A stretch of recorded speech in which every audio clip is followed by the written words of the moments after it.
Coming in Facebook, coming in YouTube, getting ready to start my show, Jimmy Rants, over on Instagram. Just getting the last few little things set up here, and we'll be ready to roll here with my show. It is Friday, so we have a great show with basically you. You're the star of the show. It is Ask Me Anything Day on Jimmy Rants, so I always love Fridays. It's so funny. I get to this portion of my week, and it's basically the last work thing that I do in the week. I do a little bit of stuff after Jimmy Rants is over on Fridays, but for the most part, the end of my week begins when I end Jimmy Rants on Fridays. And so I kind of take it easy the rest of the day usually, and then, yeah, we just start all over again on Mondays. Hello, you guys over on YouTube. Let's see, Bill from Dallas, Texas. And who's that? RJB from Houston, Texas. Shirley, everybody over on YouTube's coming in. Looks like Norma and Debbie and Kira, Jill and Nancy are all over here on Facebook. So we're getting ready to start my show, Jimmy Rants. It is Friday, and please, please, please, guys, recent Fridays, I have gotten on here to do Ask Me Anything, and I get all the way to the time when it's your turn to ask questions, and I have no questions. So don't leave me hanging. If you've got questions, I definitely want to answer them and use the platform today to basically answer anything you want to ask me about. So get your questions ready. I'm obviously going to go read my headlines first like I always do. And the reason I do that, by the way, is to give people time to type in their questions, because if I tried to go right to questions right away and nobody writes questions, it's kind of embarrassing to start the show that way. There's no questions and we have 55 minutes left in the show. So this is a way to buy some time reading these articles, and then I have a few that came in ahead of time. So yes, please write your questions is the moral of that story. So, all right, you guys ready? Here we go. It's Ask Me Anything time here again on Jimmy Rants. Join us here today. Click on that little box down there in the corner. It'll take you straight to IGTV for today's episode. JimmyRants.com is the website, and as always, you can engage live in the content. You got to go follow me over on Instagram. I am at Livin' Low Carb Man, LIVINLOWCARBMAN. Once you're there, engage live, just like all these amazing people coming in right here, right now. We do go live 11 a.m. Eastern Time, Monday through Friday, so don't miss an episode. We also go simulcast live over on my Facebook page, so thank you to all my Facebookers. And then finally, over on the YouTube channel, the live stream is ready to go over there. Thank you guys for being here, and thank you all for being here today on Jimmy Rants. If you missed the live, you can watch it on replay on IGTV right here on Instagram. So be sure to check it out. You can also see all the past episodes up over on YouTube. So if you type in a keyword Jimmy Rants, you will find the show. And then finally, go to the official website for this show. It is JimmyRants.com. And then once you're there, you can see all the past episodes. And it's also the way that you can support the work that I'm doing here. I have zero sponsors, guys. I literally made the decision about a month and a half ago that I wanted to be totally listener supported, viewer supported. If you like what I do, I can only continue this if you continue to support. So I have a Patreon link that you can click on once you're at JimmyRants.com. If you want to make a monthly donation or a one-time donation with PayPal, those links are right there. If you are a Patreon of mine, you will get some perks, and one of the perks that I do is I release the next week's podcasts to you early. So right now, if you are one of my Patreons, you actually get to see the 2 videos from next week's episode of Livin' La Vita Low Carb Show, as well as Real Talk. Have 2 great interviews coming up. Amanda Decker is a registered nurse who is into low carb diets, trying to help her patients in rural Tennessee understand the value of low carb.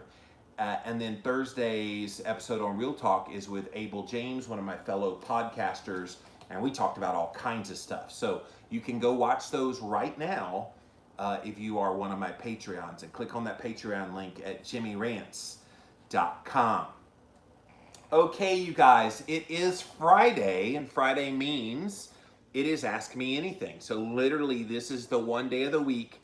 People ask questions all the time, all throughout the week. Can I ask you a question? Yeah, but if you come on Friday's Jimmy Rants, that's when I answer questions. So, if you have a question about ketogenic diets, about fasting, about cholesterol, about just the general health community in general, podcasting, book writing. I talked to a lady just this morning for about a half an hour. She's writing a book and she needed some tips. And so I've written 9 books. I've got a little experience with that. And then, really, anything you just want to ask me, personal or otherwise, we'll give it a go. So ask your questions. Go ahead and start writing those questions down there. I see a bunch of questions coming in over on YouTube. So thank you guys. Keep those coming. Definitely write all of your questions for me down there. And when I come to you in just a minute, we'll hit those. As always, I always hit some headlines first that caught my attention. Not worthy of a full Jimmy Rants, but kind of interesting stories to me. Then we have a few canned questions ahead of time that we will hit, and then I will come to you. So get your questions ready, guys. Don't leave me hanging. Like, this is Ask Me Anything, and it's kind of a boring show if nobody asks me anything. So please ask your questions. All right. This first one, Coca-Cola or bottled poison, Mexico finds a COVID-19 villain in big soda. So listen to this, you guys. Coca-Cola has infiltrated, this is from USA Today, by the way. Coca-Cola has so infiltrated Mexico. This is going to be shocking. It is cheaper to drink Coca-Cola than it is to drink water. And in some places, Coca-Cola's availability is more readily available than water. Isn't that sad? And so what they're looking at now with COVID-19 and the cases mounting and the death toll soaring, they only trail Brazil and the United States as far as total fatalities at this point. The president of the country, Andres Manuel Lopez Obrador, he is looking to try to curb back on some poor nutritional habits, and he's targeting soda consumption as the chief among them. Get this, Mexicans drink more soda per capita than any other country in the entire world. 163 liters per year. Oh, so think of those 2-liter bottles, and it's about 82 of those a year. So what's that? Like 1.5 of those a week? Are you drinking 3 liters of Coca-Cola a week? Now, back in the day, Jimmy Moore was a lot more than that. I've talked very famously about drinking 16 cans of Coca-Cola a day. I did. But in Mexico, it's not just an addiction. It is an addiction, but it's a necessity for them because they can't find other sources of beverage. Coke is more readily available. So yeah, they're trying to crack down on Coca-Cola consumption. Of course, the beverage industry there has challenged this, saying, oh, we consume less than 6% of our calories from sugary drinks, and we don't need to target big soda. Well, yeah, what do you expect the beverage industry to say? But I mean, I'm hoping that some of these kinds of like focuses on the ill effects of sugary like soda and things like that trickles into other countries, because this is a big problem. I know Coca-Cola has tried to spin this, oh, it's all about balancing your life and just count your calories, and this is a part of a good, balanced calorie diet, blah blah blah. It's just smoke and mirrors. They know that their actions are directly responsible for obesity, diabetes, and so many other things that are going on. So it's good that finally Mexico is kind of leading the charge on this to try to do something about it. This next headline from CNN, university forces professor to change the syllabus. It threatened to dismiss students who argue against Black Lives Matter, abortion, or same-sex marriage. This is a professor at Iowa State University, came under fire for threatening to discipline students who submitted any project or paper that would oppose abortion, the Black Lives Matter movement, or same-sex marriage. The threat was made in the professor's English 250 syllabus, and in the syllabus, the professor says the course's goal is to help students to develop skills in written, oral, visual, and electronic communication, but it issued a giant warning that any instances of issuing an assignment that you participate in intentionally, things like racism, sexism, homophobia, transphobia, blah, blah, blah, on and on, body shaming, are grounds for dismissal from the class. So the same goes for any projects and papers. You cannot choose any topic that takes its base that one side doesn't deserve the same basic human rights as you, such as gay marriage, abortion, Black Lives Matter. I take this seriously. So what do you think about that? That's really interesting that this professor, they've obviously made him not do that. Like, we look at places of higher learning as the place where you start to learn to critically think for the first time in your life, perhaps.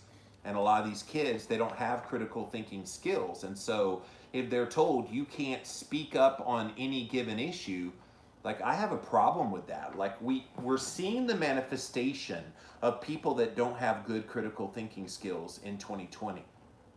Because there's a narrative out there about COVID-19 and everybody's obediently following it. There's a narrative about what you're allowed to say when it comes to the race relations stuff, and everybody's obediently following it. We need more critical thinking. We need people that can say something that's counter to what everybody else is saying. That is how you learn. That's how you learn to reason. That's how you learn to think. And through thinking and through presenting ideas, you come up with new ideas and new perspectives and new ways of looking at things.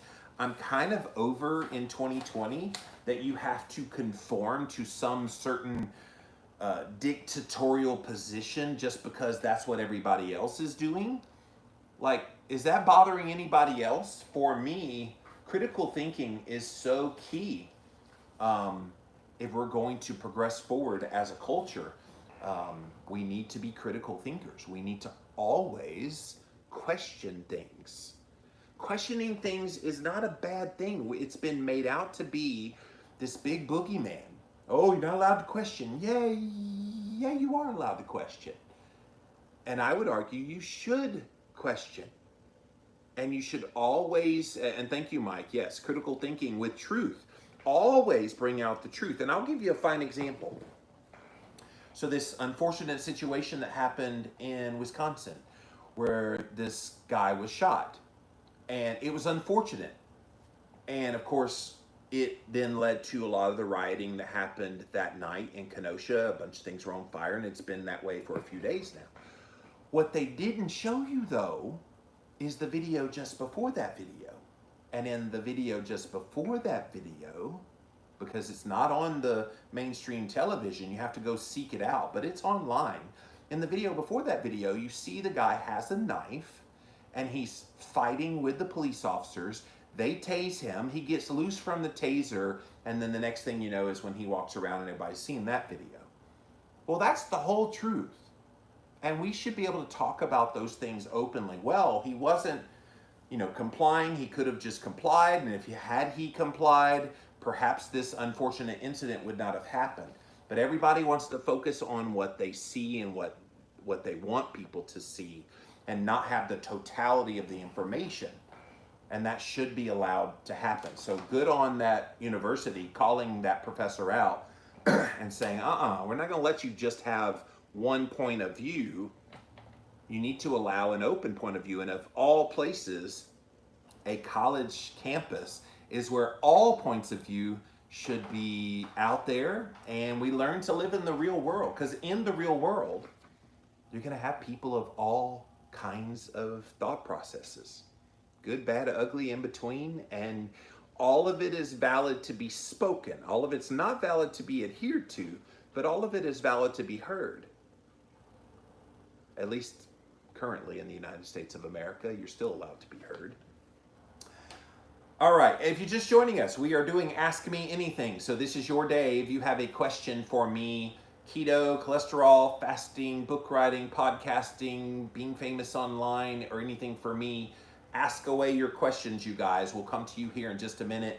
I'm doing my traditional kind of going over a few articles ahead of time. And I'm on the last one. This last one is a study out of the British Medical Journal. And it's Emerging Technologies, Pharmacology, and Therapeutics. It's a study entitled Improvements to Postprandial Glucose Control in Subjects with Type 2 Diabetes, a multi-center, double-blind, randomized, placebo-controlled trial of a novel probiotic formulation. So a growing body of evidence suggests that specific naturally occurring gut bacteria are underrepresented in the intestinal tracts of those who have type 2 diabetes, and that their functions like a gut barrier stability and butyrate production are important to controlling and normalizing your glucose and your insulin levels. The objective of this study was to test the hypothesis that enteral exposure to microbes with these proposed functions can safely improve your glycemic control, in other words, lower your blood sugar, and thereby play a role in the overall management of diabetes. So they did this study. They evaluated a probiotic comprised of anaerobic bacteria. Let's see if we can get those. They basically had different strains that they tried, and they had 76 type 2 diabetics over a 12-week period. And the results were no safety or tolerability issues observed compared with the placebo group. They didn't get anything. Subjects who had one of the strains, which had a whole variety of different bacteria, significantly improved their primary outcome, glucose control, as well as secondary outcomes like hemoglobin A1C and postprandial glucose. So for those of you who are diabetic, this is good news, because you're always looking for a way to manage blood sugar. Obviously, I'm going to say carbohydrate restriction is the first point of action for controlling your glucose. I would also say that making sure that your stress levels are under control can control your glucose as well. But what about this?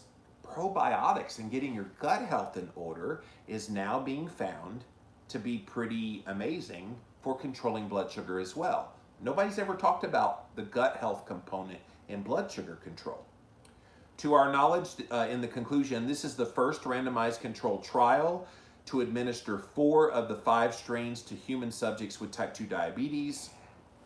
This was a proof of concept study, shows that the intervention was both safe and well tolerated, and supplementing with probiotics improves your postprandial glucose control.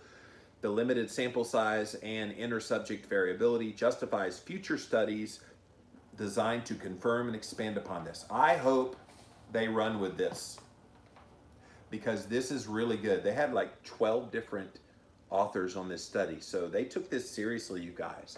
This is the kind of research that's going to help so much. And this was irrespective of the carbohydrate intake. Can you imagine if you combine carbohydrate restriction with meditation and other forms of de-stressing with a probiotic therapy in very severe type 2 diabetes? That could be really big in the years to come. So stay tuned for that, you guys. All right, I'm coming to you guys right after I hit the pre-canned questions that came in. I am coming to you guys. This is Ask Me Anything on Jimmy Rants. We always do this on Fridays at 11 a.m. Eastern time, so definitely ask your questions. Get them going, you guys. I see a bunch of them coming in over on YouTube and Facebook. I'm not seeing so many here on Instagram. Don't leave me hanging, Instagram. So if you have questions for Ask Me Anything, definitely put them in there. But let's get to the pre ones that came in first. The first question, are you able to eat eggs again? If so, how long did you have to stop eating them? So, yes, there was a period of time 2 years ago where I had a food sensitivity test conducted, and it came back that I was way, way, way high, off the charts high, sensitive to not just eggs, but egg yolks and egg whites. So if it was just egg whites, I would just throw out the egg whites and eat the egg yolks, but it was both. And the person that was helping me with that basically explained, well, when you eat eggs a lot, you actually start to have a sensitivity to them. So this is an argument for making sure you mix up your diet, that you're not always eating the exact same thing all the time. You want to not have a monolithic eating style, because this is the unintended consequence of that. Now, I could literally eat eggs until the chickens come home, because I've got some beautiful chickens in the backyard back there that poop out breakfast every day for me, and I still eat a lot of eggs. I had 8 eggs this morning, and that keeps me satiated all day long. I love it, but I did have to give them up for a period of time. I gave them up, I want to say 7 or 8 months, just to kind of make sure everything was fine. I did recently get retested, and so we're going to see if that sensitivity is back or not. But I didn't have any manifestation of symptoms that hurt or that I felt from having the sensitivity. But if left unchecked, it could cause some issues down the road. So always good to know if you have sensitivity. So stop them for 6 months, eat them again, definitely test it again recently, and we'll see how I'm doing. But thank you for that question. And the next question. Hi, Jimmy. I always seem to be at a calorie deficit eating low carb. How do I gain weight? That is an interesting proposition, because you're not alone. A lot of people go keto, and one of the first things they notice is satiety and a loss of appetite. And I have people all the time say, oh my gosh, how in the world am I supposed to get in enough calories? I'm always under eating calories, just like this question here was saying. And it's not uncommon.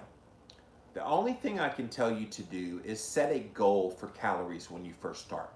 Not that you need to count calories for the purposes of losing weight. This is the opposite problem. You're counting calories to make sure you're getting enough calories. So it's an interesting thing, because a lot of people are eating keto not for weight loss, but for some of the health benefits. Sometimes people do it for the brain health benefits. Sometimes people just want to control their blood sugar. Maybe they're a type 2 diabetic who doesn't have a weight problem, but they want to control their blood sugar. So there's a lot of reasons why people go keto besides weight loss. And so if you undereat, you will lose weight. And so what you do is you purposely set a goal to add in enough fat and protein that will get you to that point where you're at adequate calories. So for a man, probably no less than 1,600 calories is probably okay. That's on the low end. I wouldn't want a man to go too much lower than that. And then the same with women, probably not lower than 1,250 through 1,300, but again, that's pretty low. Try to space out your meals too, because sometimes people think, oh, well, I'm going to try to eat OMAD, and so they try to get in all their calories in one big meal, and then they end up eating 700 calories and they're full. So if you know that about yourself, maybe just to start, just to kind of get your body used to it, you want to go ahead and eat more often. I know that seems the antithesis of what we talk about so much, but in the context of trying to gain weight, that's a more prudent strategy. So I hope that helps you out. Then the last question, and this is always a funny one. What are 5 things you feel are common sense for good health? There's so many things that are common sense for good health. Obviously, eat real food would be at the top of the list for me. If you're not eating real food, you're not eating food. So real food has to be the basis, has to be the most common sense thing. Eat real food. Get sunshine. Again, we've been scared half to death that being in the sun's going to give you cancer. No, it won't. You need sunshine in your life. So for a lot of reasons, setting your circadian rhythm, getting vitamin D production. There's so many reasons why you want or you want sunshine on your body. Makes you feel good, da-da-da. And speaking of circadian rhythm, get good sleep. I wear this Oura ring to track my sleep. And if you sleep well, you're going to be healthy. And it's common sense. Like, and it's not necessarily length of sleep, it's that quality of sleep that you're looking for, the REM and the deep sleep primarily, which is what I focus on. And if you do all these things that are healthy, you're going to get good sleep. So that's 3. Number 4, de-stress.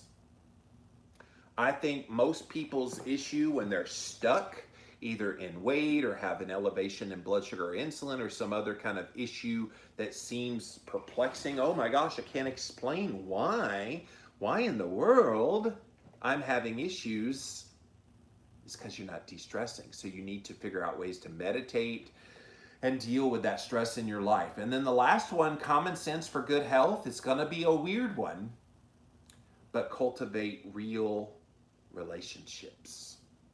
Because I am convinced we are meant to be interconnected with each other, either through friendships, through family relationships, through love relationships. All of those things are intertwined into your body and into your health. And if they're out of whack, you're not going to have good health.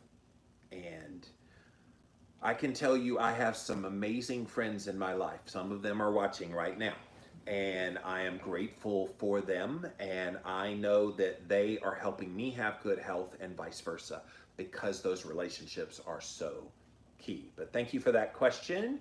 All right, guys, it is your turn here on Jimmy Rants. Ask me anything. Got plenty of time to ask your questions, so please go ahead and pop down there, your question that you want to ask me. Literally ask me anything. This is a fun show for me. I never know what you're going to ask, but I'm always game to answer literally anything you ask. So let's go back to the top here. JimmyRants.com is the website. The Lucky Stove, great to see and hear you. Well, thanks for being here. Appreciate you popping in. The professor was obviously wrong for trying to only have one-sided positions. Yeah, if you joined us late, there was a professor trying to block people from having an opposing viewpoint from what he wanted them to have, and thankfully that it got found out and got shut down. But yeah, I don't understand that. These people that think only one side is worth hearing. No. We need all sides to be heard. All right, Lucky Stove has the first question here. How did you build your online presence? YouTube, podcasting, social media, all the rest. Yeah, I mean, so I lost 180 pounds on the Atkins diet in 2004. And it was right at the end of the year, I heard from the Atkins company. Mind you, I didn't eat any of the Atkins products. I just did the Atkins diet. I read the book. And so they're like, hey, we heard you lost some weight on our diet. And so, yeah, I lost a little bit. And so they featured me on the front of their website. And so that got a lot of people's attention, and they gave them my email address to write to me. So I started getting all these emails because Instagram didn't exist, Facebook didn't exist when 2004. So I started getting all these emails. Hey, who are you? Where'd you get? Where's your book? Who are you? Where are you from? And just all of these like overwhelming questions that people were asking. I'm like, will you people leave me alone? And so I started talking to a buddy of mine who was in the political realm at the time, and he said, dude, you need to go start a blog. I was like, what in the world's a blog? This was 2005. He's like, oh, you just like type stuff on there and you could rant, you could, whatever you want to do, you just write. And I'm like, well, I do love to write, so okay. And so then I remember I was trying to come up with the idea for what I would write about, what concept I would use, and Ricky Martin came on the radio at the time. Dun, dun, dun, dun, dun, dun. And that's where Livin' La Vida Low Carb came from. So I started that April 2005, and then started doing my thing. The blog grew pretty quick. I had an existing site that I used to write for. It was just like a general kind of writing, but I'd been writing about my weight loss experience in the midst of it, and the owner of the site said, dude, you need your own site. So all of these people kind of pushed me to start Livin' La Vida Low Carb, and I did, April 2005. So over 15 years ago now. And then I was doing my thing. About a year later, this guy says, dude, I love your writing style. if you talk half as good as you write, you need to be a podcaster. 2006 is when he said that. I'm going, what's a podcast? Like the iPhone wasn't invented yet. It just wasn't a thing. And so he's like, I will help you produce your show, but why don't we come on this little compilation show? The compilation show was called Health Hacks Podcast. Doesn't exist anymore. Don't try to go look for it. But I was one of the contributors to the Health Hacks Podcast. And after a couple weeks on there, the producer guy said, dude, all I'm hearing from people is they want to hear more from you. And I'm like, why? It's just a little 5-minute segment. I guess I was whetting their appetite. I guess my energy and my passion at that time was infectious and people wanted to connect with that. And so we hatched a plan to create my own show, which launched in October of 2006, called the Livin' La Vita Low Carb Show. That guy is still my producer to this day. Every podcast I've done has always been produced by him. His name is Kevin Kennedy Spain. So I am a podcaster today because of Kevin Kennedy Spain. And I still pay him to produce all of my content, all of my podcasts that I do.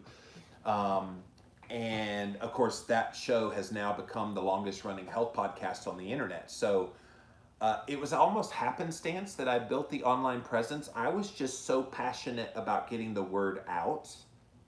I wasn't trying to build a business. Everybody's like, oh my gosh, you created this great brand and people, you're living La Vida Low Carb, you think Jimmy Moore. Yeah, I wasn't thinking any of that.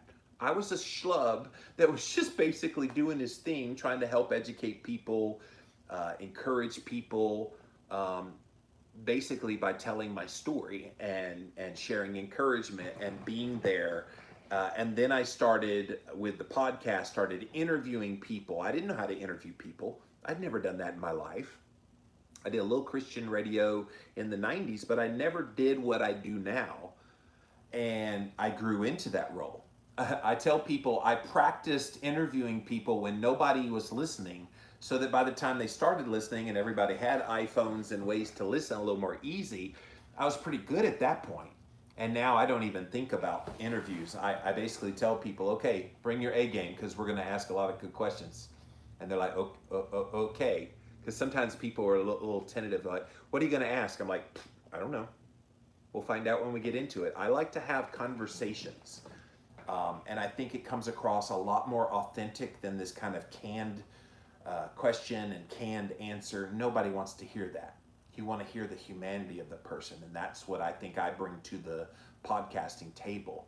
So all of that is a long answer to say it was just relentlessness of consistency in the content. Anybody that's trying to build some kind of an online presence, that's the key.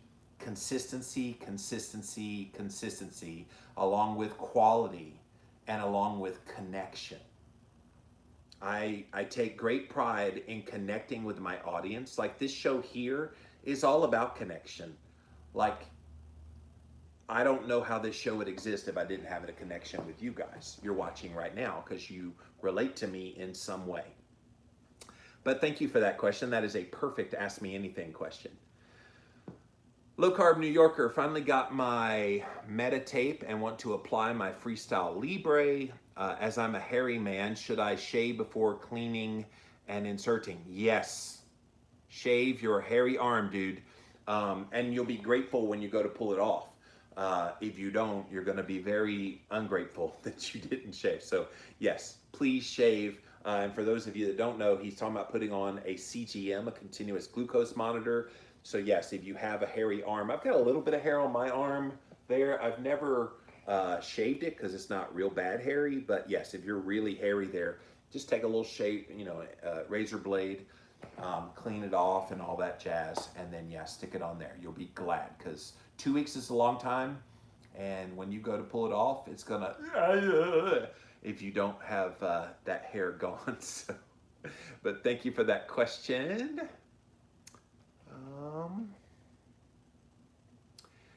I know you're one of the low carb pioneers, but did you ever find it difficult to have your voice stand out from the rest without compromising? Well, see, keep in mind, when I started my work, 2005 blogging, 2006 podcasting, nobody really was stepping up. Dr. Atkins died in 2003 at the slip and fall accident in New York City. And when he died, low carb basically lost its leader for a little while. There was no leader. And that's one thing I observed when I was losing the weight. I kept looking for resources online. There was nobody. There was some doctors. There was Dr. Volek and Dr. Finney and Dr. Westman, different ones out there. But nobody was like vocal, trying to meet the consumer. And I was like, well, that's crazy. Like, there needs to be somebody that at least tells people that this is a viable way to eat. But low carb was so intricately tied to Atkins, and the media had done a great job of smearing the Atkins name, that nobody wanted to touch it. Well, I didn't care. I came along with Living La Vida Low Carb. I was a proud Atkins diet success story, and I talked about it very openly. And I got hate from vegans. I got hate from the Sugar Association. I got all kind of stuff. And for me, it was just, I felt like a lonely wolf there for a little while. So I would bring on these doctors and they would share their knowledge, but again, nobody else was around. Then it started to have a few other voices come in. Then when keto took off in like 2016, 17 was when it really, all these new people came in. Then all these people started talking about it very openly. I have never worried about my voice standing out because nobody else is Jimmy Moore. I've never tried to pretend to be somebody. And I know that not everybody likes me. I'm too fat for them. I talk too country hick for them. There's always going to be people that will not relate to me, and that's cool. I don't need to relate to everybody. And that's why I love the variety of voices that are out there. If you're looking for someone who's a bodybuilder, you got bodybuilder experts. You're looking for someone who's into a higher protein keto, there's people for that. If you're looking at it, just to control autoimmune disease, you've got specific people that talk to that.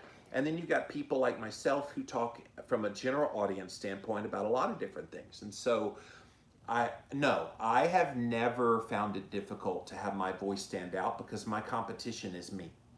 If I'm not on my A game, if I'm not bringing you my very, very best, then I'm only cheating you guys. So every time I come on camera, every time I go behind the microphone, every time I write a book, when I do something, I'm doing it to the best of my ability. And I think that's why I've been able to stick around so long. But thank you. 4 eggs most mornings for summer might become problematic, or for short periods should be okay. Short periods should be okay. I think for me with the eggs, I had them habitually for probably a year. Again, I've got free eggs every day from those backyard chickens, so it's kind of hard to turn them down. I will tell you that I just interviewed a lady who talked about over-consuming vitamin A and the health consequences that happened to her. Well, guess what's in egg yolks? A whole you-know-what load of vitamin A. And so there might be an experiment where I need to give up that for a little while for me coming up. But stay tuned. Judy Barnes Baker is her name, and we'll be sharing that podcast real soon on Living La Vida Low Carb Show. Today's day 4, my first ever extended fast past 24 hours. I'm doing great. Mike, go get it. That's awesome. Brigitte said, do you test ketones when you just eat your normal diet or only when you do the N=1? So I have tested blood ketones, urine ketones, breath ketones. My current device is this one called BioSense. And so it is a 10-to-1 ratio of breath ketones to the beta hydroxybutyrate. So if it measures 10, it's a 1.0 on the BHB. So when I had to prick my finger, I basically limited that to as little times as possible so I didn't have little holes all in my finger. But now all I have to do is blow. I test occasionally. I don't test obsessively because look, when you do this a while, you know whether you're in ketosis or not. You can feel it. But for people that are new, people that are just starting, people just trying to learn how to ride the bicycle, so to speak, it's a good idea to test early and often.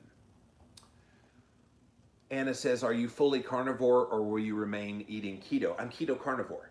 And there's a distinction between carnivore and keto carnivore. I think if you're going to get a lot of the therapeutic effects of a carnivore diet, which is what I'm doing for most part. I had a sweet lady in Puerto Rico send me some Puerto Rican avocado. So I made this beautiful guacamole. I put it on my stories here today on Instagram, but it was just delicious. And I'm like, steak and guac. I'm not going to be anal retentive that that's not technically carnivore. It's still very deliciously high fat, low carb. But yeah, keto carnivore I think is the key because carnivore can be a slippery slope. If you don't say eat the natural fats that come with the meat, then you could lean towards leaner meats, and the leaner meats could be problematic for some people when it comes to satiety and comes to some of the issues that I see people having with carnivore, higher blood sugars and things like that. So, yes, I remain keto carnivore, and when I cheat with keto, right? Rachel says, I'm addicted to cheese. How long do I have to go without it and then reincorporate it to find out if cheese is causing me digestive issues? Great question, Rachel.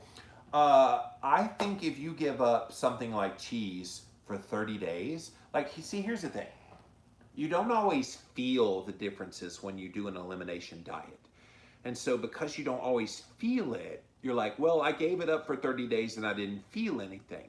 You need to figure out what you want to quantify. So are you going to quantify just subjective feelings? Am I itching or not itching anymore? Am I having bloat or not bloat anymore? If you're looking at just subjective things, maybe give it a long time. That way you can kind of notice, especially when you reintroduce it after that long period of time and you see the symptoms come back, you're like, whoa. So that could be one way to do it.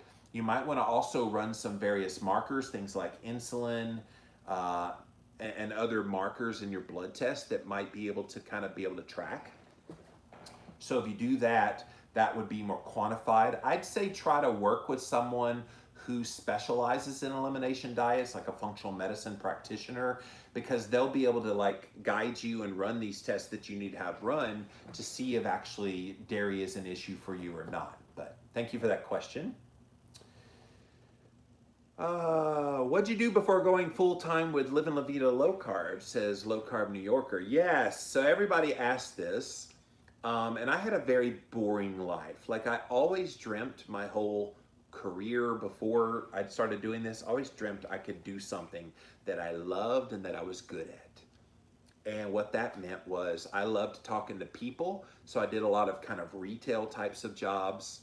I also loved the whole concept of marketing, and so I did a few marketing types of things as well.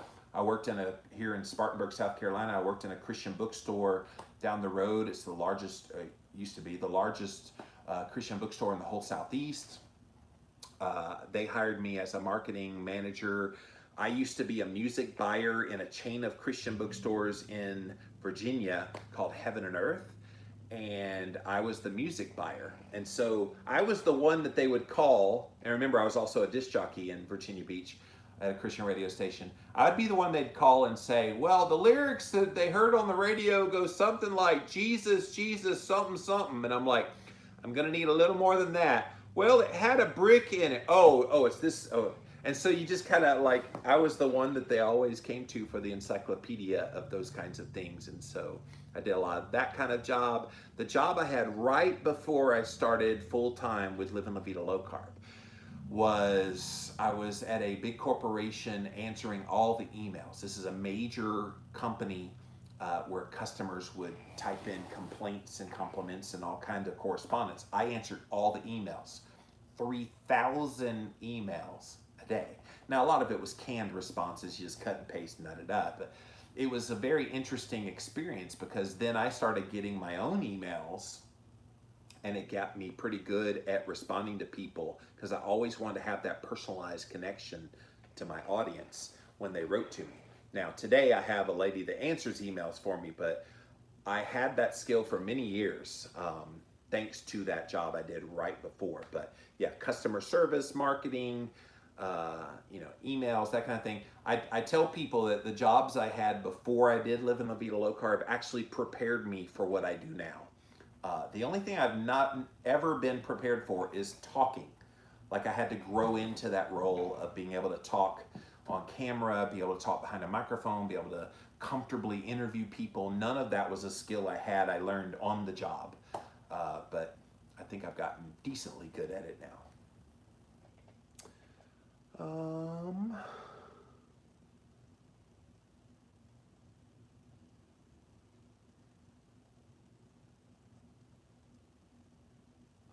What brand was the ketone meter? So this is the BioSense is what it's called. I think it's mybiosense.com if you want to go look at them, look them up.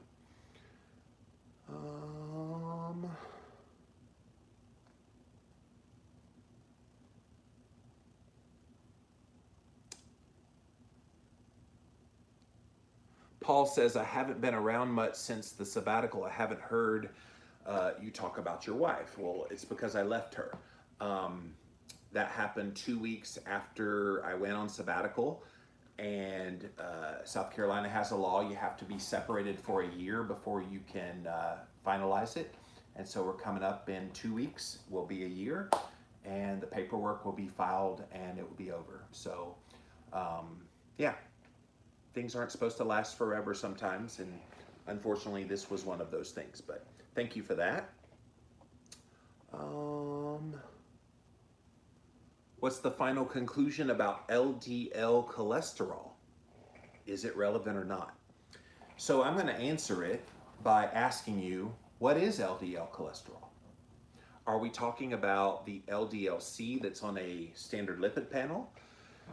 If we are, then that's only an estimated number. It's not a directly measured number. It's an estimated number. And so if it's estimated based on the other numbers, is it accurate? Well, the problem is, no, it's not accurate when you're a keto dieter, because when you're keto, your triglycerides are under 100, typically. Your HDL cholesterol is over 50, typically. And when those numbers are there, guess what happens to that LDL-C on your standard lipid panel? It's totally miscalculated. And it's usually miscalculated on the high end, upwards of 100 points. So if you have 100 points higher on an LDL-C that's guesstimated, plus you have higher HDL, all of that contributes to a high total cholesterol, and your doctor's pushing a statin drug. The more accurate thing about LDL is looking at the LDL particle and particle number and particle size. So you can run this test called an NMR lipoprofile test. We talk about all this stuff in my book, Cholesterol Clarity, if you want to learn more. But you run that test and it gives you the total number of LDL particles, that's called LDLP, and then it gives you the breakdown of the size of the LDL particles, and the one you're looking for, trying to be as small as possible a number, is the small LDLP. So these are the ones that are truly atherosclerotic that you want to keep down. So final conclusion about LDL, is it relevant or not? It really doesn't tell you anything. LDLP, small LDLP are more important, but I would say triglycerides and HDL and the ratio between those two numbers is what you should be shooting for on your cholesterol.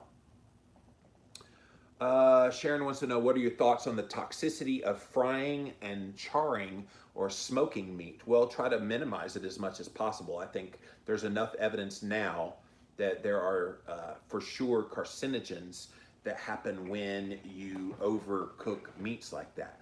I think if you lightly char them, smoke them, it's probably no big deal. And same with frying. If you fry, make sure you do it in an oil that has a high smoke point, because when you don't, that's when you start having some of the rancidity and the toxicity that comes in there. So yeah, I think just be prudent about it and it's probably okay. Plus, who wants a burnt steak? Eat it medium rare, medium, and it's perfect. All right, Instagram, thank you for all those wonderful questions. We're going to pop over here now to my Facebook page, see what you guys have to say. What's up, Facebook? Nancy says, I'm seeing a lot more lately on the benefits of fasting, even intermittent fasting, on your health. This seems to be especially targeted to us oldsters. You're not old, Nancy. I'm a big believer in intermittent fasting. Since you literally wrote a book about it, have you noticed more coming out on this lately? Yes. So here's the book. It's called The Complete Guide to fasting. I wrote this with the master on fasting, Dr. Jason Fung, back in 2016 was when that book came out. And yeah, we're seeing a sustained kind of interest in fasting. Here's the fun thing about fasting. Unlike keto, unlike paleo, carnivore, fasting kind of fits all of them because and it has a benefit that's going to last a long time. And so that book still sells very, very well. And I'm grateful for it. If it wasn't for that book, I'd be completely broke today. But that book has been wonderful. Yeah, it seems that people are catching on.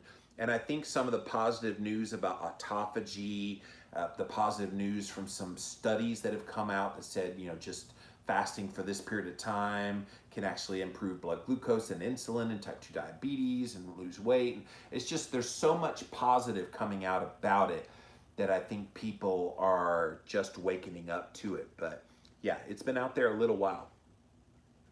Jessica says, hi Jimmy, hope you continue to be safe in the world gone mad. Yes, it is a world gone mad. Question, presume the NMR labs are normal and a CIMT, which is the carotid intima media thickness, it's this little, thing, is perfect. Do you know if there are any other major markers for heart attack, stroke risk? For example, chronic anxiety, literally anything that can cause disturbances in your hormones, and anxiety would be a big one. Unresolved stress and unresolved trauma. This is something, Jessica, I have tried to get people to understand. If you went through something in your childhood or you went through something really traumatic as an adult and you never got that dealt with mentally, that's going to manifest in your body physically. How could it not? And it usually manifests in the body in a cardiovascular way. So definitely there are so many things that can impact that. Try to get those all checked out. Do a close evaluation on your life. I think sometimes we just think, oh, it's in the past, it happened. No. Yeah, it happened, but no, if you didn't resolve it, it's still there. It's still manifesting. And some people are like, well, you can't live in the past and let that be your excuse. Well, it is a valid excuse if it still impacts you to this day. When will we have a keto conference in person again, says Kira. That's a great question, Kira. Most of the ones were canceled for this year. I do know there's several ones. I see Maria Emmerich has one coming up online. The next one I'm aware of, it's not a keto conference, but the Weston A. Price Foundation is putting on a conference in November in Atlanta, Georgia. I am thinking of going to that one just because I'm dying to see people. But yeah, that's in like mid-November, early to mid-November. So look up the Weston A. Price Foundation. As far as the keto conferences, I don't know yet because we don't know what's happening with the coronavirus right now. Usually the tradition for the first keto conference of the year is the Metabolic Health Summit out on the West Coast. That's Dr. Dominique D'Agostino's conference, usually in Long Beach, California. And then all the rest, Low Carb Denver comes February, and then all the rest of them during the year. So I guess it's just a wait and see at this point. They're planning, they're having, the meetings and they're setting dates and all this right now, but really at this point, nobody knows, to be honest.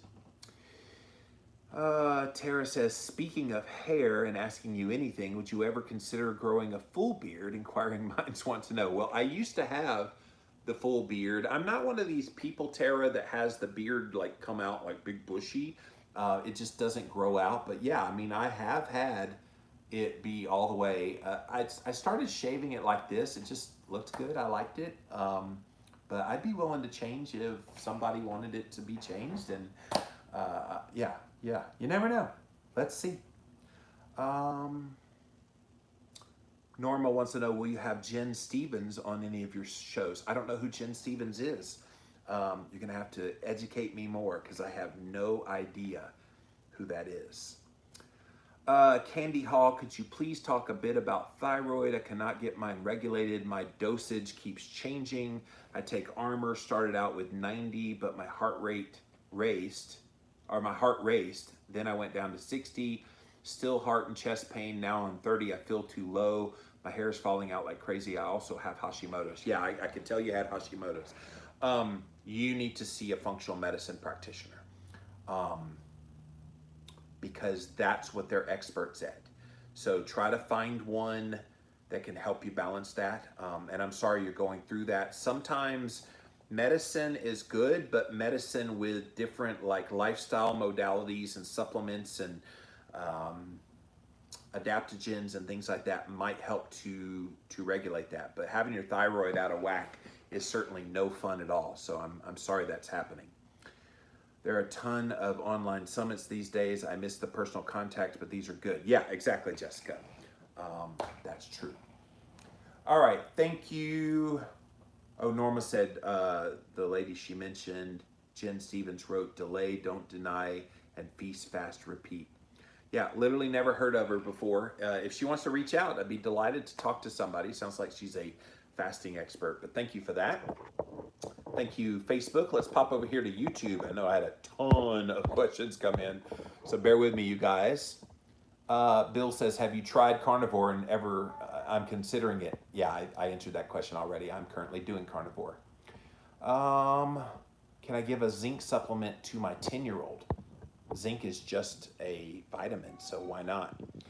RJB, I know you're not a physician, but I am interested in what you might know about diet for those with ApoE4 or ApoE2. I'm a 2 and a friend is a 4. So I do know a little bit about this, and I did in my book, Cholesterol Clarity, talk about the ApoE genotype. If you're not familiar with that, you guys, it is a genetic marker. You can run it one time, and if you have it run, then you know what your number is. Mine is a 3-3. 3-3 is the most common. 70% of the population is 3-3.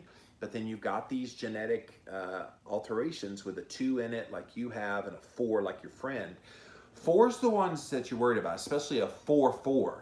If someone's a 4-4, oh my gosh, like they're set up for heart problems, and it's unfortunate. They tend to have extremely high cholesterol, a little out of control, not genetic. It's not familial hypercholesterolemia. It's this ApoE4. For the 2, for you, and again, we talk about this in the book, maybe that means you need to cut back a little bit on your saturated fat content. And I know that's sad for a lot of people. Oh my God, I thought saturated fat was healthy. It is, except in that context. So read up on it a little more, get some information, but I'm certainly no expert on an ApoE genotype. I'll tell you who helped me with that the most in Cholesterol Clarity was one of my experts, Dr. William Davis. He wrote the book Wheat Belly.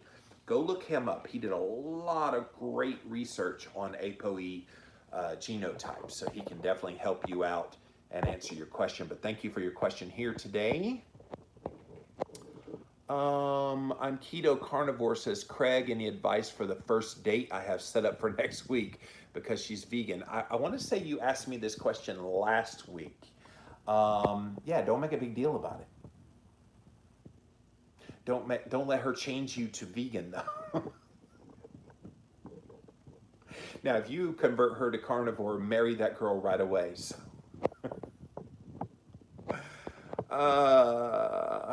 What do we do to combat Meatless Monday? Well, you just don't participate. That's how you combat it.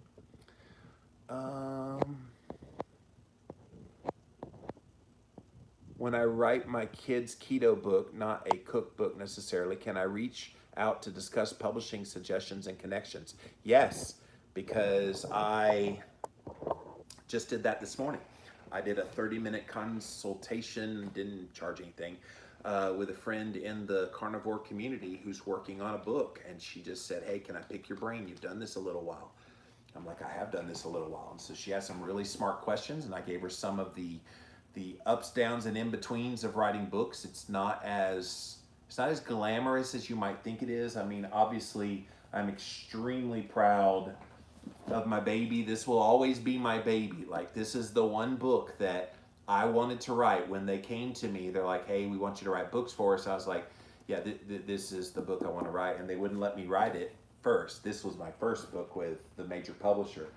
But once this came out, it changed my life because so many people said, I want that. It helped me. So that was pretty gratifying. On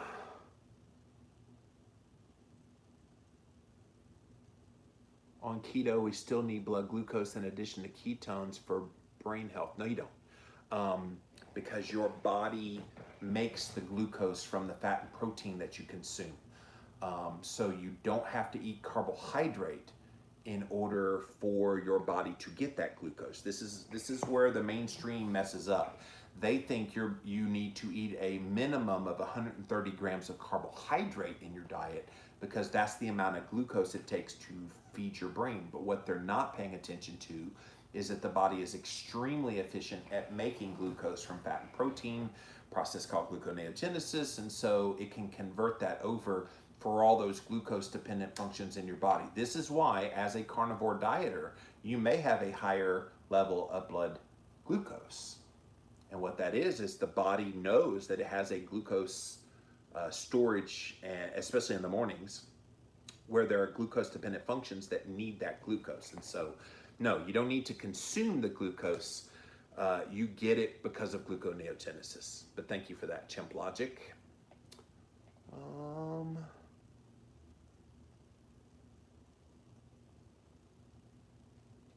Keto Court, any plans to have Robert Sywes to be on your podcast again? I love the conversation about y'all, especially with your focus on childhood trauma now. Yeah, he just had a baby, him and his wife. I did have his wife on. Janae was on recently, right before, like 2 weeks before she popped out that baby. And so that was kind of fun to interview her.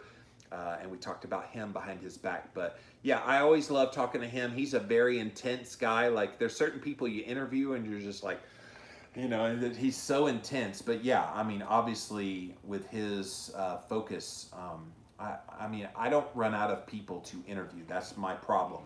I want to interview everybody and I don't have time to fit them all in. So Jen says, Jimmy, you're just wonderful. You've gone through a lot of emotional stuff lately, and yet you're still strong for us. I admire you so much. I'm trying to find the strength to fix my life too. Well, hang in there, Jen.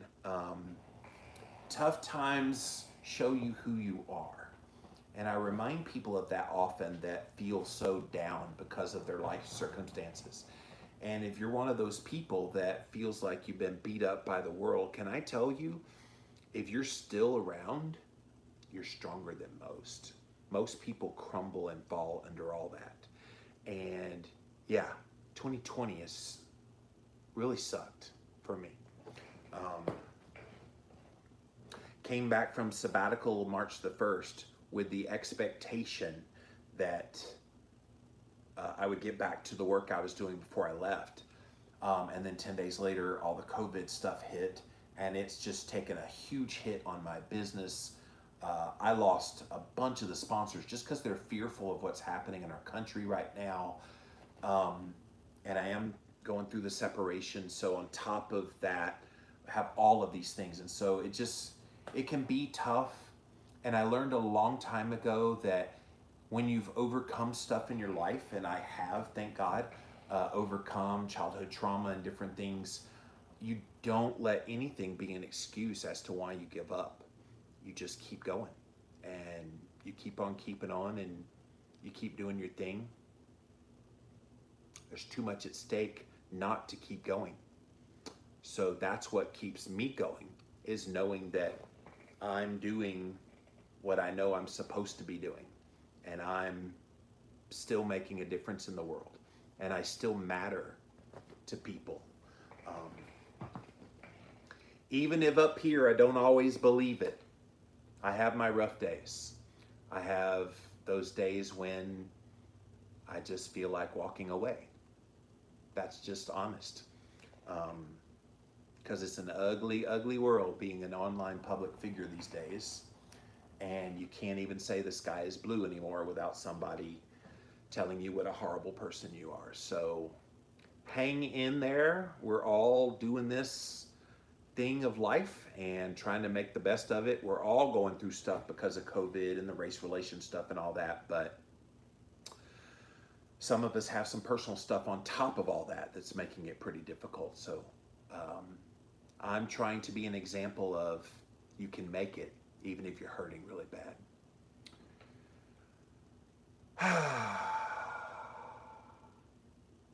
I'm going to end it right here because I'm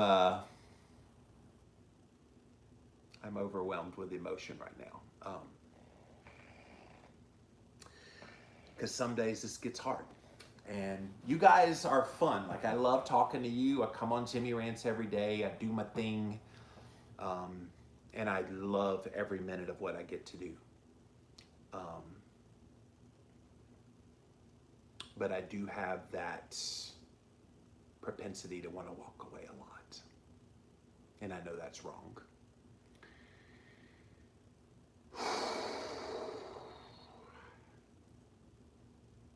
You got me, Jen. You got me. But that was a good final question. I am going to pop off of here. That's it for this episode of Jimmy Rants. JimmyRants.com is the website.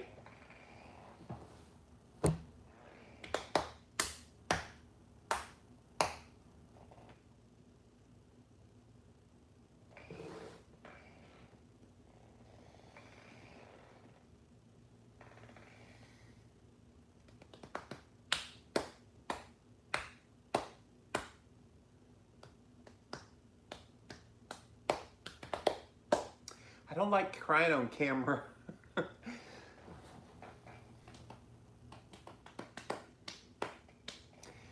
struck a chord in me, Jen.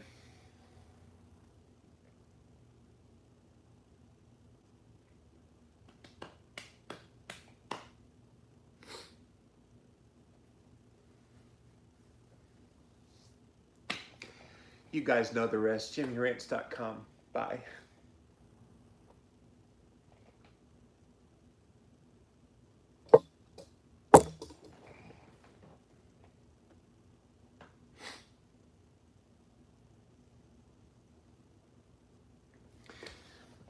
I'm going to go now, guys. Thanks for watching. Bye, you too.